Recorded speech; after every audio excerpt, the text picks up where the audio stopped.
Assalamualaikum warahmatullahi wabarakatuh.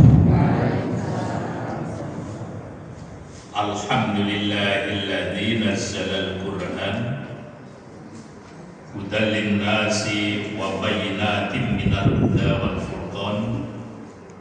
Asyhadu an la ilaha illallah wahdahu la syarika lah wa asyhadu anna Muhammadan abduhu wa rasuluh. Allahumma salli ala Muhammadin wa ala alihi wa ashabihi wa mawala amma. Bapak Ketua IPHI Wiro Brajan Yogyakarta, Ketua Takmir Masjid Bahabul Jannah, Bapak-bapak, ibu-ibu, jamaah pengajian IPHI Wiro Brajan yang insyaallah dirahmati Allah Subhanahu wa Ta'ala. Marilah kita ulangi kembali di dalam kita senantiasa memanjatkan rasa syukur kita kehadirat Allah Subhanahu wa Ta'ala,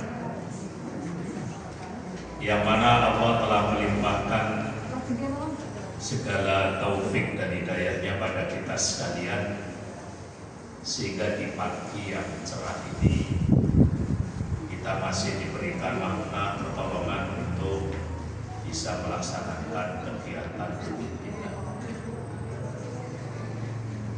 yang baru saja kontur dari menunaikan ibadah haji ke tanah suci. Selamat bergabung dengan IPHI Wiro Brajan. Insya Allah haji yang mabrur, dan pertemuan kita pada pagi ini adalah salah satu dari upaya untuk menjaga kemakmuran haji kita saja. Tema yang saya sampaikan adalah yang sangat berdekatan dengan kita sekalian. Ini kalau anggota IPHI ini kira-kira punya masalah nggak dalam hidup? Mungkin malah soyo kayaknya. Maka materi temanya tentang tuntunan Islam di dalam menghadapi ujian ini.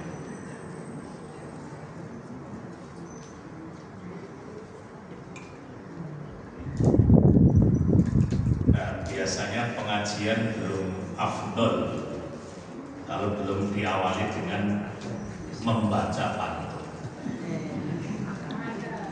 karena ini jadi nanti toyib,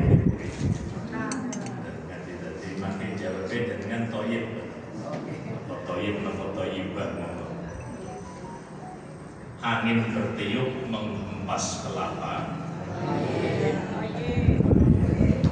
kakak berjalan ke dekat mimbar. Ujian hidup sedang menerpa, tetap bertahan dengan bersabar. Nah, ini rahasia yang pertama, memang ujian supados sabar.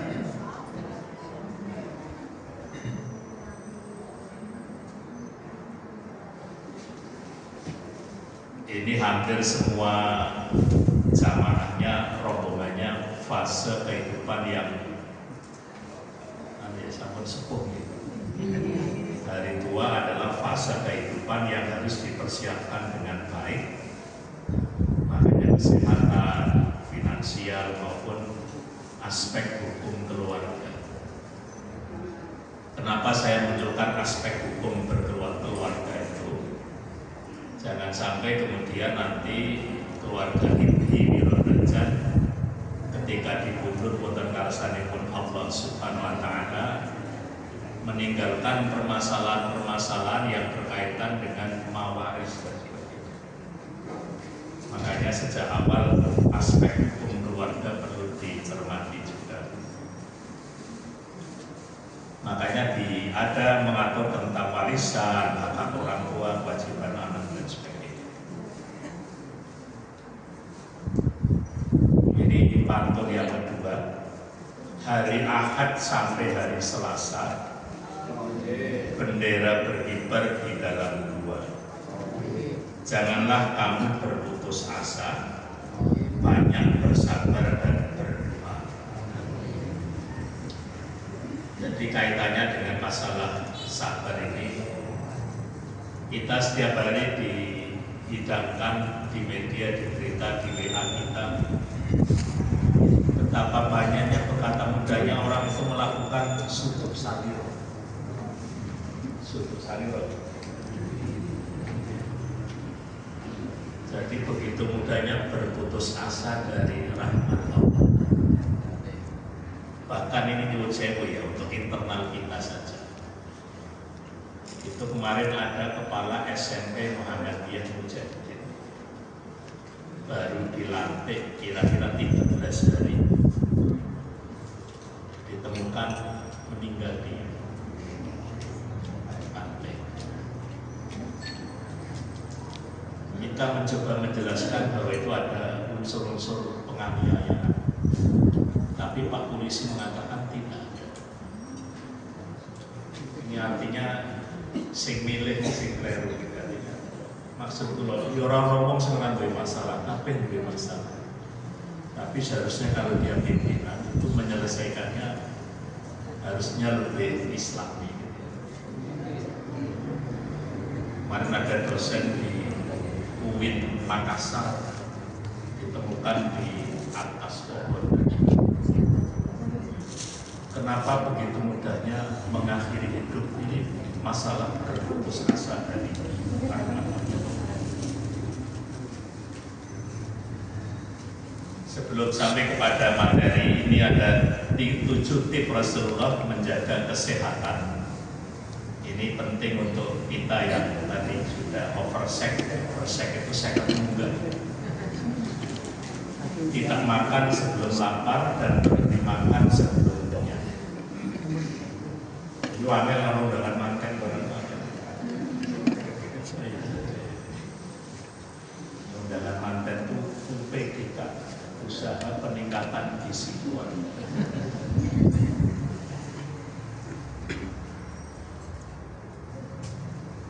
Mengunyah makanan sehingga 32 kali.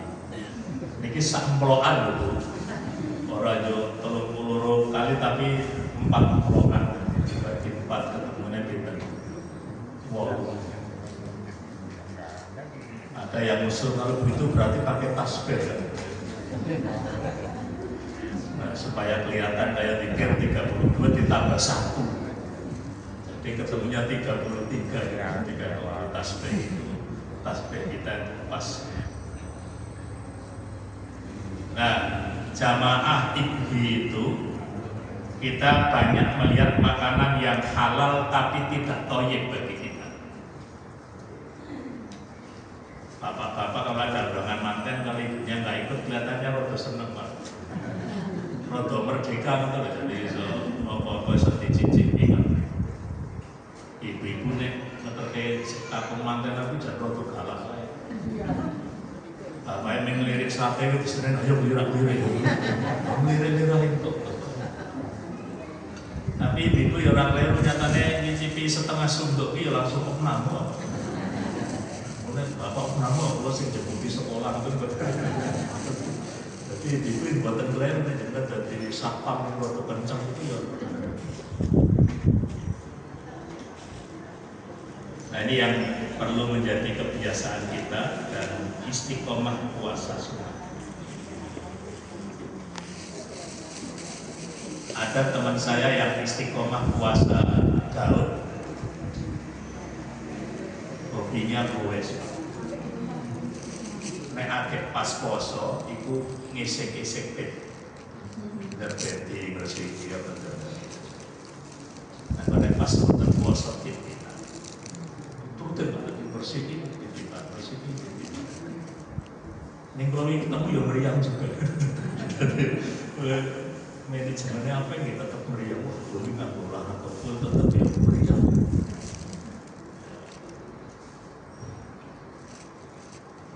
Menjaga kebersihan gigi, kuku, rambut dan lain-lain. Tidur lebih awal dan bangun lebih awal.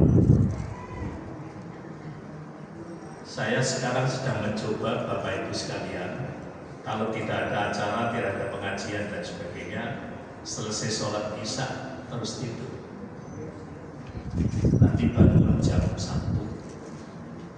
biasanya nulis artikel, ada juga terus order.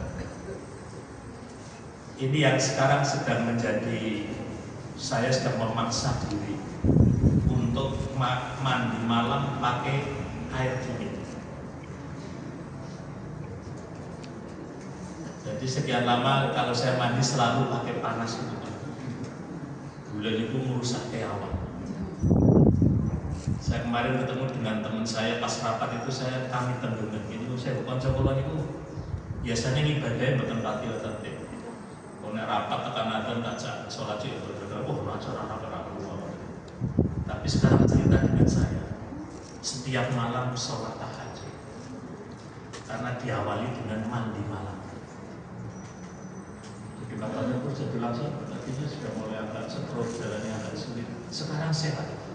Nah, kalau negara tahun itu kan di waktu tenang. Tapi kadang-kadang memang kita ya harus melawan keinginan-keinginan kita yang kadang-kadang jadi rusak nih yora sadar. Ini sudah 3 hari katanya saya mencoba selalu mandi dan pakai air dingin. Barangkali lebih biasa saja. Nah, ini bedanya Ibnu Wirabraja dengan Rasulullah itu hanya sedikit ya.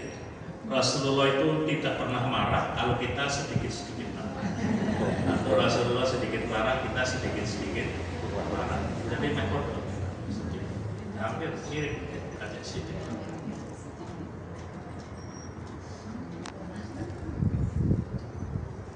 Ini firman Allah di dalam surat Al-Mulk, surat yang ke-67, ayatnya yang kedua. A'udzu billahi minasyaitonir rajim. Alladzi khalaqal mauta wal hayata liyabluwakum ayyukum ahsanu amala wa huwal azizul ghafur. Dialah Allah yang menjadikan mati dan hidup supaya Dia menguji kamu siapa di antara kamu yang lebih baik amalnya, dan Dia Allah Maha Perkasa lagi Maha Pengampun. Dalam Al-Mulk ini penjelasan sifat Allah itu Maha Perkasa dulu baru Maha Pengampun. Artinya Allah kalau mau berkehendak apa saja itu bisa saja, bisa dilakukan, termasuk juga memberikan azab kepada kita dan sebagainya. Tapi ada sifat yang berikutnya, Allah adalah Maha Pengampun. Surat Al-Baqarah ayat 155, 156. Monggo dipun waos sareng setunggal kalih 3. A'udzu billahi minasyaitonir rajim. Bismillahirrahmanirrahim. Wa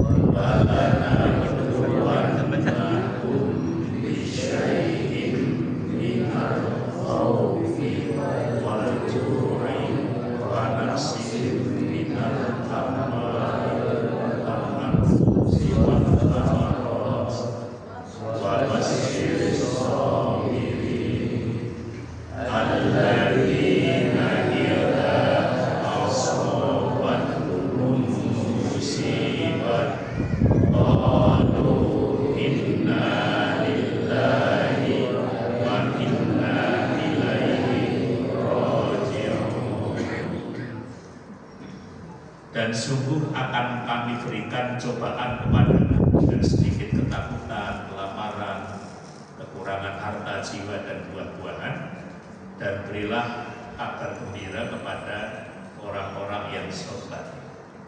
Siapa orang yang sabar? Yaitu orang-orang yang apabila ditimpa musibah mereka mengucapkan inna lillahi wa inna ilaihi raji'un.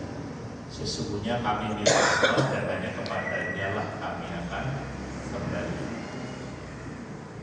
Ada salah satu tafsir yang menjelaskan bahwa Allah akan menguji kaum muslimin dengan berbagai ketakutan, ya. Takut kayak Fufafa 2029 di presiden. Takut apa boleh? Takut kayak Prabowo rawani karo sebelumnya. Takut kayak dengan alumni UGM bisa saya palsu, pasti tapi palsu gitu. Saya enak S2-nya UGM, jadi saya sampaikan insya Allah ijazah saya asli. Itu sih penting. Wedi ngeleng, kelaparan, kekurangan harta, kayak pensiunan orang muda. Enggak sih kayaknya. Ketakutan tentang kematian orang-orang dekat kita, gagal panen dan sebagainya. Nah, dengan ujian ini kaum muslimin menjadi umat yang kuat mentalnya, kukuh keyakinannya, tabah jiwanya, dan tahan menghadapi ujian dan cobaan. Mereka akan mendapat predikat sabar dan merekalah orang-orang yang mendapat kabar gembira dari Allah. Jadi ini yang perlu ditekankan di sini, bahwa kita semuanya ada kekhawatiran. Apalagi orang mengatakan sekarang hidup kita Indonesia bukan dalam kondisi sedang baik-baik saja. Raden Ajeng Kartini habis pulang tambah.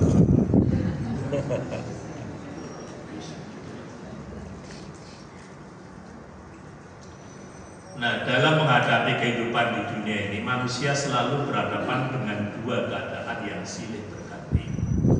Suatu saat merasakan suka, dan saat yang lain merasakan. Saya sering sampaikan ibu, kalau jenengan sering kirim WA, hati-hati sebelum dikirim itu dicek dulu suka apa duka, karena hurufnya sebelah. Saya kadang-kadang nulis uin suka dan uin duka, ya, karena sebelah, jadi harus dicek betul dengan sampai di-share, karena memang sebelah. Banyak yang mendesain kayak pinter gitu ya, suka dan duka bersebelah, keliru nulis titik. Dari suka menjadi.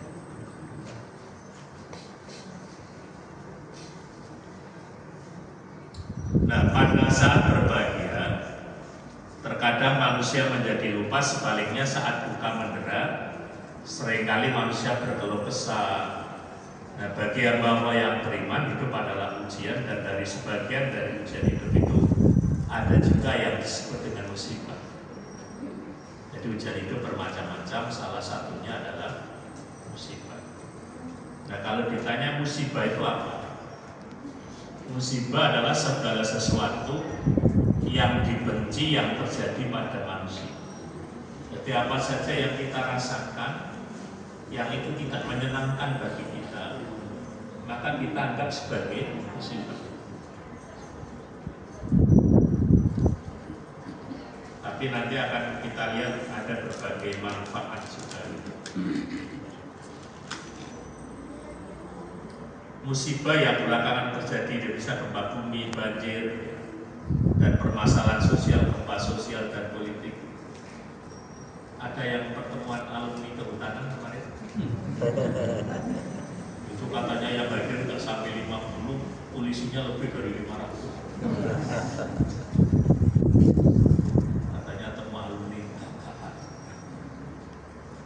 Itu namanya gempa sosial dan politik. Tapi nggak perlu disingkat gemsos, karena apa saja disingkat gempa sosial dan politik juga disingkat.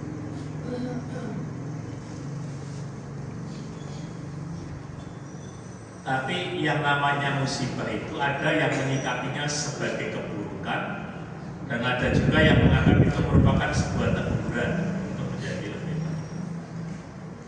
Jadi bagi orang-orang apapun yang Allah karuniakan kepada kita itu semuanya adalah ujian, dan kalau berupa yang tidak mengenakan mungkin teguran dari Allah.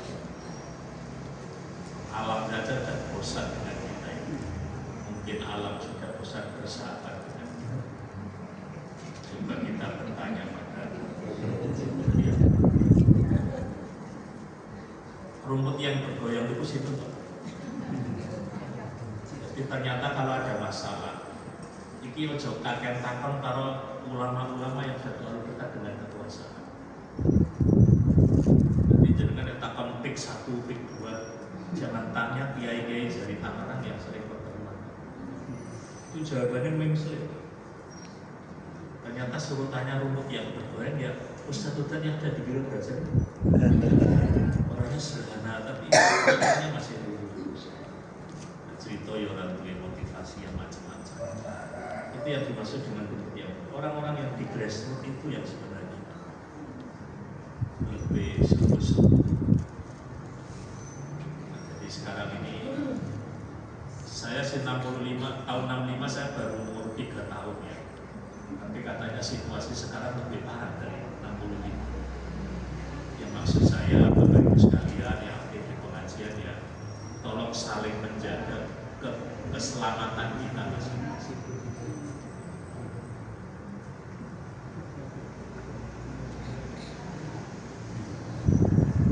Jadi secara garis besar untuk menghadapi permasalahan hidup ada 7 hal yang menjadi resep kita gitu ya. Yang pertama, iman dan ridho dengan ketentuan kehendak dari Allah. Terus yang kedua tadi saya sampaikan, sabar ketika menghadapi musibah, kemudian mengetahui hikmah balik musibah, tetap berikhtiar, perbanyak doa dan zikir, banyak bertaubat dan istighfar, dan yang ketujuhnya perlu ditekankan tetap istiqomah dalam berislam.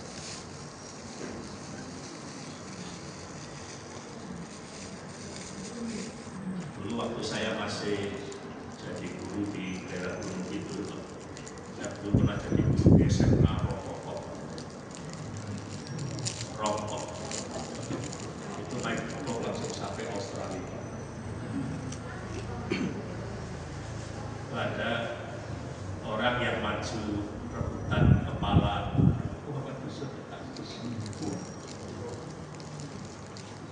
begitu kalah pindah agama karena dia merasa dikhianati masjid di situ. Jadi berliannya untuk kapok dengan dia pindah. Dia nggak sadar ini nanti ini sungguh-sungguh terjadi.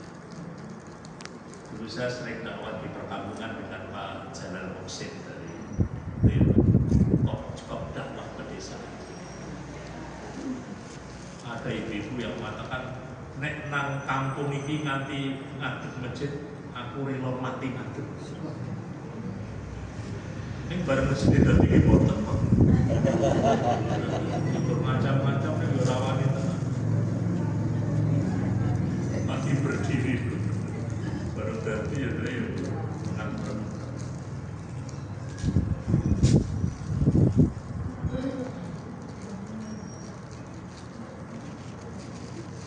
Ya kita ridho jadi orang Jawa gitu ya. Yang bisa mengambilnya itu saya ketika ada di situ dengan Pak Waki yang lainnya kliwon, Pak Waki lainnya kliwon. Satu dengan saya. Buat protes kali. Nah, itu dulu saya banyak foto dengan orang Afrika supaya rasa syukur kita itu tambah. Bareng kumpul kali orang Afrika boleh awal diri ya rada penting. Kalau mau biro belajar kan kata rodo. Kalau ciri-ciri warna kulit kan ditulis sawo matang. Tapi sawo matang itu prejengannya juga Pak, sawo matang muda.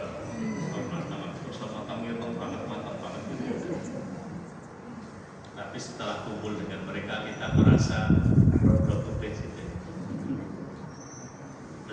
waktu saya S2 di UGM punya teman dari Uganda.